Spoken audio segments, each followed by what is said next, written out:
Okay, we will discuss this concept as you have asked me. We will talk about dialectical materialism. See, we have already discussed about this in the theory of historical materialism. I have told you the source of that particular theory or the base of that theory. It is based on dialectical materialism. There I have talked about Hegel. We have discussed about Hegel, and we have also discussed about Hegelian concept. Okay, so Hegelian dialectic idealism. So dialectics are present. Dialectics means what? Some contradictions. So in every society there will be contradictions which will be present in the form of dialectics. Okay, so contradictions will be there and you need to resolve this contradiction, that is for sure. So this contradictions will be resolved through ideas. This is what the concept of dialectical idealism by Hegel. But what Marx says is, yes, it is ideas, but ideas are part of superstructure, which is actually shaped by the economic infrastructure. So it is ultimately not the ideas, it is the economic infrastructure.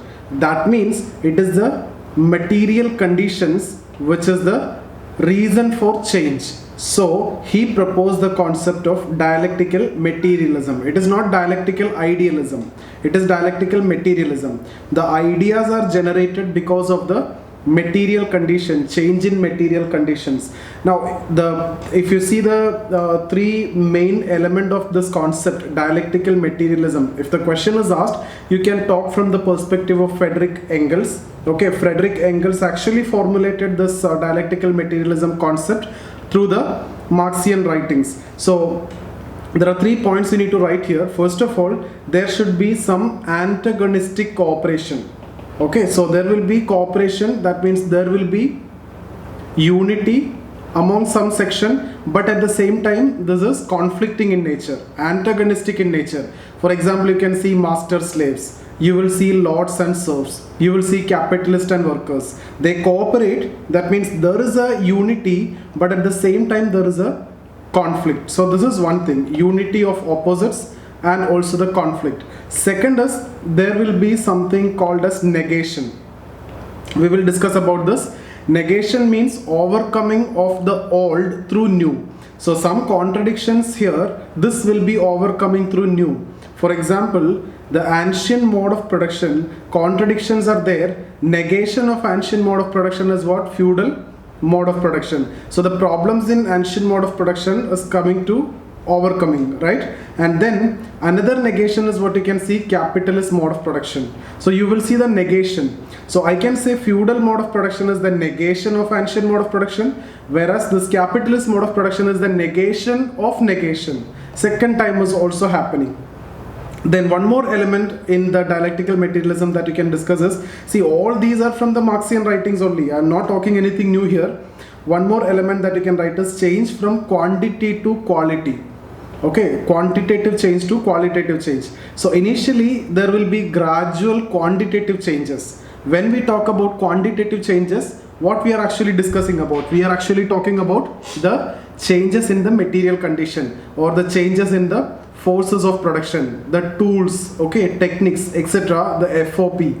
That's what the quantitative changes. But with this change, what will happen ultimately? The entire mode of production will change at a particular stage when the mature condition exists, and that will be a qualitative change. So these are the three main elements which has to be there in your answer of dialectical materialism: antagonistic cooperation and the negation of negation, and also quantitative to qualitative change. So let's look into that. Marx used dialectics as a process of historical change in terms of different stages. We have understood what are these different stages in the Marxian understanding. So okay, if you get a question related to evolutionary perspective, can we say this theory is actually based on evolutionary perspective, right? Okay, because from primitive communism, then you can see the evolution, ancient mode of production, evolution to feudal mode of production, to capitalist mode of production. So this is how he understood the evolution of history. So history is seen through an evolutionary model. Okay, so this is actually use of evolutionary perspective. According to him, dialectics produce in terms of material conditions. In order to theorize the whole process of change, 3 laws of dialectics were framed by Friedrich Engels, drawing from Marxian writings. So if you are okay, you can write it from your side. Otherwise, you can reproduce this exact same answer directly from the Frederick Engels. So three main laws are law of unity and conflict of opposites. This is nothing but the antagonistic cooperation. There will be cooperation, at the same time it is antagonistic. Conflict of opposites is also there, at the same time they cooperate. Secondly, law of negation of negation. So there will be negation from one stage to the other, then another, that is what negation of negation. Sorry interrupting you, sir. Can in this first example, law of unity and conflict of opposite, can we give the example of that capitalist, the relation between the capitalist and the servers? Yeah, capitalist and worker, that is the exact example. Third one, law of transition from quantity to quality. So gradual quantitative change, then sudden qualitative change. So we will see one by one. If the statement, if you can remember, it's not compulsory, but if you can remember, you can write it.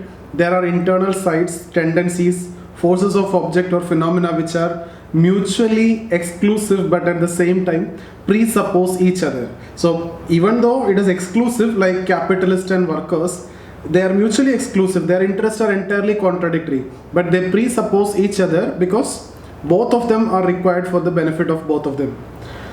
According to this statement, internal contradictions are present in society and are based on their conflictual nature. These internal sides are thus different or mutually exclusive, but at the same time, one side causes the existence of the other. For example, rich and poor. Without rich, poor cannot survive, and without poor also, rich cannot survive, because otherwise rich have to go to the market and rich have to do all these activities that they are not supposed to do, and they could have done it with the help of the poor people, and they can save their time and they can become further richer. So now both are interdependent. Such contradictions are present in nature as well as society. For example, day and night, it is a nature. Contradictions in society or the social opposites are created by the structure of society, or more precisely the economic infrastructure. So in the context of society, these contradictions are created by the economic infrastructure only. Second one, law of negation of negation. So what do you mean by negation? Negation is the overcoming of the old through internal contradiction as a result of self-development and self-movement of objects and phenomena. So feudal mode of production was the negation of ancient mode of production, because in ancient mode of production some contradictions was there, so that was a negation. Then as it tends to resolve the contradictions of ancient society. The capitalist society is the negation of negation as it resolved the contradiction in feudal society. So ancient to feudal, this is negation, so to overcome the contradictions here. But still in feudal contradiction is there, so capitalism, it is negation of negation. Thirdly, law of transition from quantity to quality.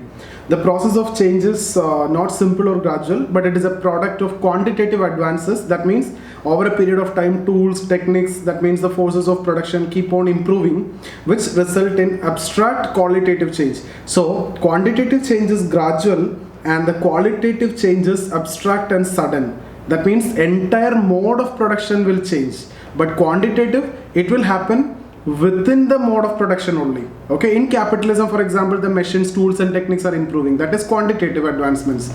Qualitative means capitalism to communism or socialism, when the mature conditions are present.